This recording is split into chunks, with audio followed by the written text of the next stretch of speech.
14 अप्रैल 1851 में मध्य प्रदेश के महू में जन्मे बाबा साहेब डॉक्टर भीमराव अंबेडकर, जिन्हें रेवोल्यूशनरी थिंकर, महान इकोनॉमिस्ट, आजाद भारत के पहले लॉ मिनिस्टर और भारतीय संविधान के निर्माता के रूप में जाना जाता है। नमस्कार, मैं नंदिनी। आज हम डॉक्टर भीमराव अंबेडकर के उन सभी विशेष आंदोलनों पर चर्चा करेंगे जिन्होंने इस भारतीय समाज की नींव बदल दी।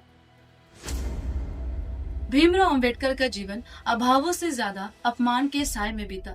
एक सूबेदार के पुत्र होने के बावजूद उन्हें अपने स्कूल में कक्षा से बाहर जमीन पर बैठना पड़ता था। प्यास लगने के बावजूद उन्हें मटका छूने की अनुमति नहीं थी।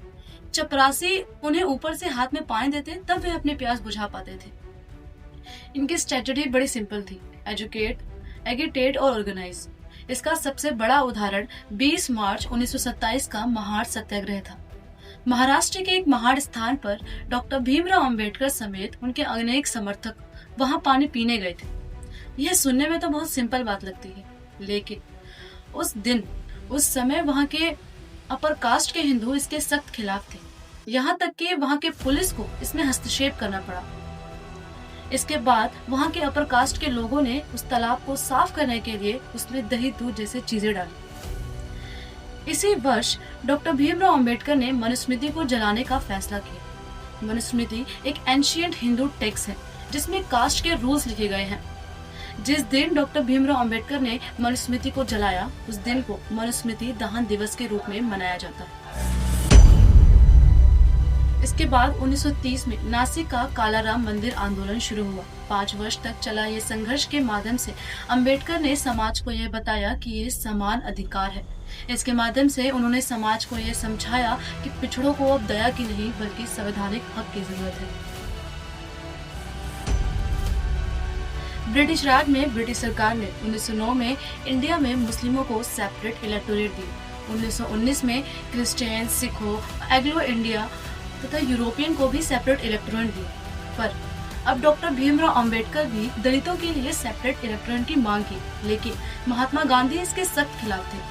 7 सितंबर 1931 को जो गोलमेज सम्मेलन हुआ, उसमें डॉक्टर भीमराव अंबेडकर ने यह डिमांड रखी कि दलितों को भी सेपरेट इलेक्टोरेट दिया जाना चाहिए, लेकिन महात्मा गांधी का मानना था कि अनटचेबल भी हिंदू ही हैं, तो उन्हें माइनॉरिटी स्टेटस नहीं मिलना चाहिए। और केवल इतना ही नहीं, उन्होंने यह भी कहा कि मुस्लिम, सिखों और सभी बड़ी माइनॉरिटी वाले स्टेटस को जिन्हें सेपरेट इलेक्टोरेट दिए गए हैं, उन्हें हटा देना चाहिए।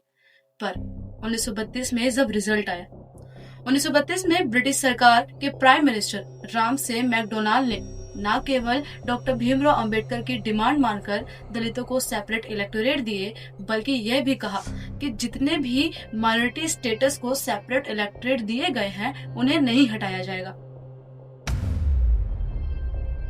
इसके बाद महात्मा गांधी और डॉक्टर भीमराव अंबेडकर के बीच वैचारिक मतभेद के कारण पूना पैक्ट हुआ, लेकिन इस घटना ने पहली बार शोषित समाज को भारत के राजनीति में निर्णायक शक्ति के रूप में स्थापित किया। उन्होंने नारा दिया, शिक्षित बनो, संगठित रहो और संघर्ष करो। उनका मानना था कि शिक्षा ही वह एकमात्र हथियार है जिससे आजादी की जंजीरें काटी जा सकती है। अपने जीवन के अंतिम पड़ाव पर डॉक्टर भीमराव अंबेडकर ने 1956 में नागपुर के दीक्षा भूमि पर बौद्ध धर्म को अपनाया। उनके लिए यह केवल एक बौद्ध धर्म या धर्म परिवर्तन नहीं था, बल्कि वे एक ऐसे समाज की खोज में थे जहां जन्म से कोई बड़ा या छोटा न हो। आज डॉक्टर भीमराव अंबेडकर को केवल भारतीय संविधान के निर्माता के रूप में जाना जाता है, किंतु वह एक क्रांतिकारी भी थे जिन्होंने न्याय के नियम को कानून की किताब से निकालकर समाज के व्यवहार में लाने का प्रयास किया। आज का ये आधुनिक भारत उनके इन्हीं दूरदर्शिता का ऋणी है। धन्यवाद।